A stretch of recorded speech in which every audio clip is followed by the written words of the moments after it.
This one's a little interesting because, again, we're recording this podcast on Monday, July 14th. We are in the midst of the 24-hour mid-season cut-down day window. So essentially, if you're going to get paid for the rest of the year, you're not going to get waived. It's got to happen by the end of today. I don't know if it was close of business, if it's midnight. We're recording this. It's 7:23 p.m. Eastern time. So someone could get waived potentially, I think, in the next 5 hours while we have already finished recording this podcast. Point being, it is officially the midway point of the 2025 WNBA season. And so with the trade deadline a couple of weeks away, August 7th, we decided for this week's main event, we are going to discuss what roster moves need to be made here in these important mid-season weeks leading into the stretch run ahead of the 2025 postseason. And so I'm going to let you take this whichever way you want, Mitch. I know that there is one team in particular we want to lead with, but what moves would you either make with a roster that's currently constructed, or what player would you add or subtract from a roster in order to help that team maximize its full potential? Well, let's get this one out of the way. As we have been harping on, I mean, we talked about this in the preseason. Like, before the draft even happened, is a partnership between Paige Beckers and Arike Ogunbowale going to work? And I think we have a definitive answer. And I think the answer is no. I think we have a big enough sample size now to realize that this is simply not working. So this, which, by the way, because Kevin asked me at dinner, for those who have not been following, why? Because he said he was like, if you're going to ship Arike out of town and you still believe she's the player who was third in scoring in the league last year, second at the midway point a year ago, then like, why is it not working? I think there's a couple reasons why. I would say first, Arike Ogunbowale has never played with a point guard of Paige Beckers' caliber. At Notre Dame, like, Arike, in a lot of ways, like, was the de facto point guard. She had the ball in her hands all the time. And I think, she hit some incredible shots in that run to that 2018 national championship. We all remember the 2 buzzer beaters and all that good stuff. The next year she gets drafted. My big question is, like, all right, so, like, we've seen Arike as a professional now for 7 years. Mm-hmm. 2019. And she's basically, during that entire time, pretty much been the bus driver for the Dallas Wings. And what did the Dallas Wings have to show for it? Not much. Have they been to the playoffs once? I don't even know. Twice, maybe? Yeah. So the quick counterpoint I would make to that, what did the Indiana Fever have between 2018 and 2024 with Kelsey Mitchell? With her as the bus driver? That's fair. I think the difference is that Kelsey adjusted better to welcoming in the new blood, so to speak. And that's not to say that Arike hasn't, like, from a mindset perspective, like, tried to welcome that in. I just don't think she really, like, has it in her bag, so to speak, to play, like, off ball and defer to Paige and kind of be this, like, catch and shoot player. This happened yesterday. This is from Hunter Cruz at the Next.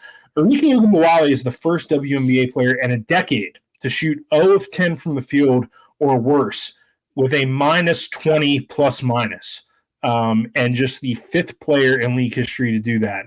Arike Ogunbowale, I think still, I don't have her stats up right in front of me, but I'm pretty sure everything is at a career worse for her right now.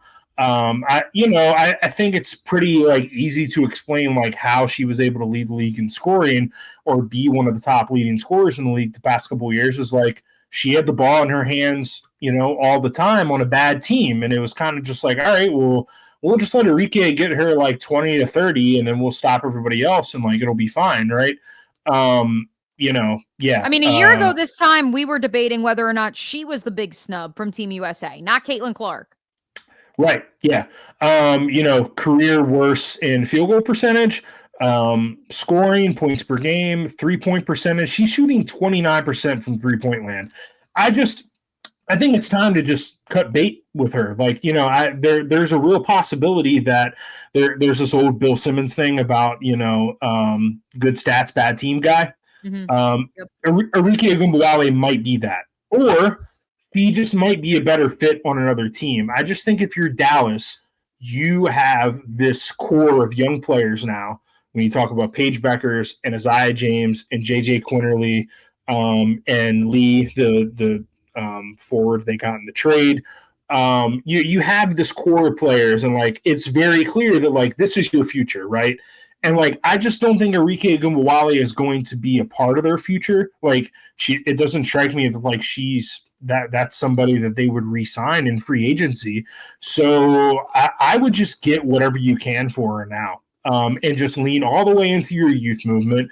You're not making the playoffs this year. That doesn't matter. Just put the ball in the hands of those four players and lean all the way into them and really figure out like what you have this year. To add on to that for Dallas, I would also get rid of Tierra McCowan. Like she's a player that's not really giving you anything. She doesn't. And by the way, Dejanay Carrington is I know hurt, but even when she was playing, there was the drama with Coach Chris. I think you could deal her as well, if I'm being completely honest. Yep. Yeah. I just don't think that McCowan is, I don't know if it's a matter of like her not buying into Chris Koklanes's system or whatever, but like she doesn't really look like a WNBA level player right now. Just like the way that she defends. I mean, anybody can drive on her one-on-one and get a bucket. So her and Enrique, like it's very clear to me that like they don't fit. If Dejanay comes back and like she's willing to buy in and like sort of be the vet for some of these younger players, maybe you can make that work. Maybe you just have a conversation with her and like, hey, are you in? Are you out? Do you want to be moved? She probably felt some type of way about Nalissa Smith getting traded. But like, I just think if you're Dallas and you want to salvage something positive from this season, I think the move is to just you have this young core, lean all the way into them, give them all the minutes, put the ball in their hands. Let's see what you really got there, and move on from the Enrique Ogunbowales and Tierra McCowans of the world. How much do you think Kurt Miller wishes that he listened to us in April when we were like, okay, you drafted Isaiah James. She fell to you in the second round. Just trade Enrique now. Because I am fascinated. Now, look, he got a first rounder for Nalissa Smith. So I'm not saying you're not going to get that for Enrique Ogunbowale, but in April, you were probably getting multiple. Yes, I agree. I think that Enrique Ogunbowale's trade value has plummeted since April. Like, I think if you would have traded her a week before the draft, you probably could have gotten at least one first, maybe two. You would get multiple picks is the point. Yeah. Or a player and a first round pick. And now I don't know that someone would give you a first round pick for her because she's going to be a free agent. She's going to be a half season rental. So I don't know. Is there a playoff team that talks themselves into, well, maybe well, yeah, the Aces, guards. Right. Or, a playoff team who's like, hey, we could really use, like a combo guard off the bench when we like give our starting guards a break. Mm-hmm. And we could bring Enrique in and just put the ball in her hands for 20 minutes a game. And like, that'll help us when we have our bench players in. Mm-hmm. Is there a team that talks themselves into that? I don't know. I don't know if that team really exists right now. But maybe somebody talks themselves into that and like gives Dallas, I don't know, 2 seconds or a late first or something like that. I don't know. I don't really know what her trade value is right now, which is the problem. So I don't know if they can move her. Speaking of point guards, I'm not suggesting this player will be moved, but this is a storyline that I was reminded that we said last week we would address. We did not last week, so we will this week.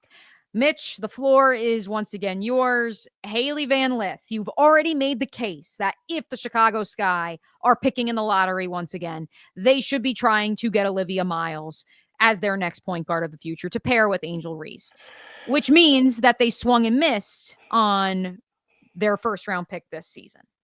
Yeah. I'll just start by saying I was surprised that Hailey Van Lith was a first round pick. Just because I know how well she played at TCU this past season. I know what she did in the NCAA tournament, and all that was great. Not all great college players translate into being great professional WNBA players. I mean, that's true in every sport. Not all great college players translate into being great pros. But the conversations I was having with people, media folks and coaches and whoever at the Sweet 16 Elite Eight weekend in Birmingham, where Haley Van Lith, they beat Notre Dame before they lost to Texas. We're all like, so what do you think about Haley Van Lith in the WNBA? Like, where does she get drafted? I mean, a year ago when she was coming off that LSU season, we're like, she has to come back to school because there's no way she's getting drafted. And then she has a great season at TCU. Plus, she has that, the summer where she goes with a 3-on-3 team and they get a medal at the Olympics. But we were all like, yeah, she'll get a shot with somebody, like maybe late second, whatever, like she'll get a look in training camp. But I think the Sky, by taking a big swing on her like that in the first round, I maybe they kind of backed themselves into a corner, like PR wise, and felt like they couldn't waive her out of training camp.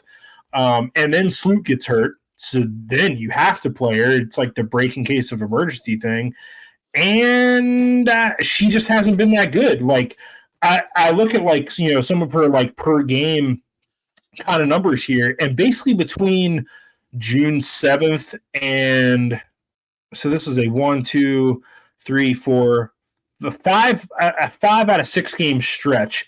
She played north of 20 minutes per game on average, and just didn't really play all that well. And then since then has only topped 10 minutes per game twice. In her last 4 games, she's played 4 minutes, 4 minutes, 3 minutes, 8 minutes. I think like there was that time period where they tried playing Haley Van Lith, 20 minutes or whatever a game. And then that was when you saw kind of the pivot to the Angel Reese point forward thing. And it's just not really working. Haley Van Lith has scored a total of 2 points in her last 4 games. She's third worst in scoring on the team, and that's to play like the only 2 players that have averaged less points per game are 2 players who have not played more than double-digit games. Maddie Westbeld played 9 games, and Mariah Jefferson has played 3. Yeah, she barely has a positive assist turnover ratio. This is the big thing that like I talked about with people, back at the NCAA tournament and really throughout her career, as I covered the ACC when she was at Louisville, and then as she was at LSU and then TCU. It was always, okay, well, if Haley Van Lith is going to be a WNBA player at her size, she has to become a better three-point shooter. And she's shooting 19% from three-point land this season. That's not going to cut it. So I really don't know what her future is in the WNBA. I think it's a good thing for her that coming up, we're about to get 2 expansion teams entering the league next season.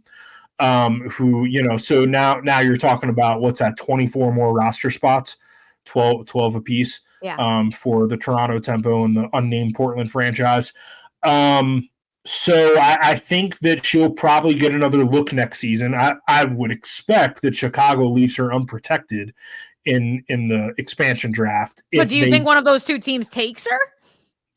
Maybe one of them talks themselves into it. I think there's a chance that maybe Haley Van Lith plays in like Unrivaled or or Athletes Unlimited. Probably Unrivaled, considering just like 3-on-3. Her success in history and 3-on-3. Like if she can get herself a spot in that league and like do really well, maybe there's a team that talks themselves into giving her another shot. I don't know. I don't know what her future looks like in the WNBA, or if it can be a successful one.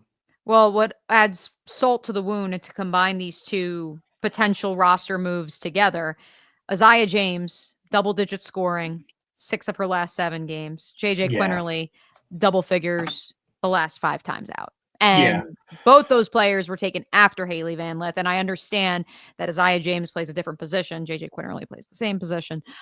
You can also go back to, is Haley But Isaiah, I would argue, I mean, like, if they were just looking for kind of a sort of a combo guard, like Isaiah had the ball in her hands a lot at NC State. Like, she could run the point. I mean, on both accounts, like you're absolutely right. Like they should have taken one of those two players. Well, they also should have not traded their third-round pick for Ariel Atkins, and then they would have Sonia Mm-hmm. Citron right now. Maybe we'd be having a different conversation. Any other moves? I know we stuck a pin in Chelsea Gray. How do we fix the Las Vegas Aces before the trade deadline, Mitch? Are there any other teams that you say, who can we tinker with? Yeah, I mean, Chelsea Gray is certainly like I just don't think she's a fit for the Aces right now. I don't know. I'm certain that there's a trade market out there for her. You know, a team that needs a point guard. Like Chelsea Gray is still a really good point guard. Chicago Sky need a point guard. Sure, Chicago just doesn't really have a lot to trade for her. The Aces want to get good value. I don't know. That the Chelsea Gray, just the whole.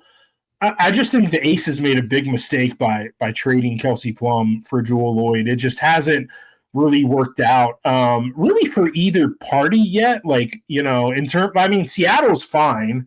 You know, they've seemed to have I've got moved some thoughts on on them, but continue. Yeah. But like Kelsey is having, I think, some trouble, you know, in Los Angeles, and maybe that gets better when you get Cameron Brink coming back, and maybe Cameron Brink takes some attention off of her and that sort of thing. I mean, for the Aces, like the roster moves that they made this past offseason, that none of them have worked. Like none of those players that they've brought in, none of them are like, oh wow, like this is a player that's a starter and they're really helping us. Like Jewell Loyd is not having like a great season by Jewell Loyd standards, in terms of like what she did in Seattle. I think Aaliyah Nye is a solid player. Maybe there's a way you can give her some more opportunities.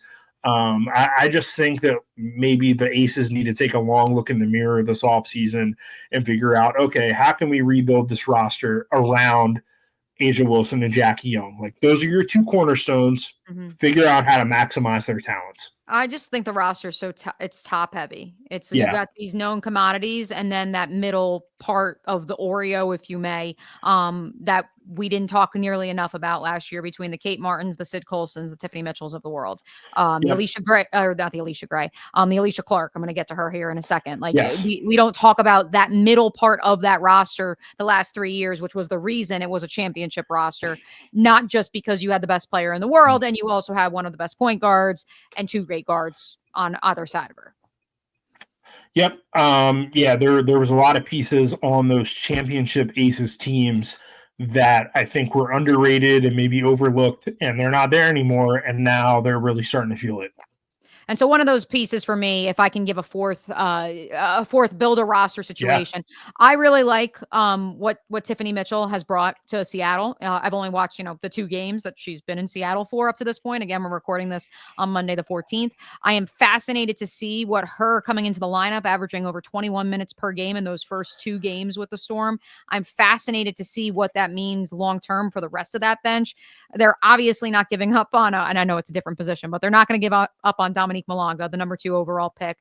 The plan to ease her in, I have found fascinating. I'm here for it. She's the youngest player in the W. She's 19 years old. I get it. I would have thought they would have taken the training wheels off a little bit more by now, but that's okay. That's cool. And then in terms of minutes played, the 2 players who've kind of been perhaps most affected by this move to add Tiffany Mitchell, Alicia Clark, Zaya Cook. And so in turn, do you have some of those players perhaps who are in that middle part of that roster, knowing, as we have documented time and time again on this podcast, the Seattle Storm are this roster where, like, again, I compare it to the New York Yankees having, Cody Bellinger and Goldschmidt. Like, if you had told me in 2017 that that's who the Yankees had, like, you're like, oh my God, they must be the best team in baseball. And that's how I feel about the Seattle Storm and the names that you see up and down this roster. And so I'm curious, with so many of those parts, could you perhaps try to trade some away to a team that needs more depth coming off the bench in order to procure some more draft picks as they continue to be competitive while building around Malonga? Yeah, I think Alicia Clark is certainly like a good case for somebody that maybe they could kind of, sell high on a little bit. But she's somebody who, was playing a lot of minutes for them. And then, these past couple of weeks really hasn't all that much. So, maybe she's somebody who, could be a fix for one of these teams. And I don't know. Is Seattle going to talk themselves into Arike Ogunbowale or Chelsea Gray? I don't think so. Hey, listen, if they're trying to build the best team from 2019, why not? Like, hey, yeah, throw another star who may still be in her prime, maybe on the tail end of it. I don't know. Like, throw her out there. Let's just see what happens. Nothing like experience. That's the motto up there in the Pacific Northwest.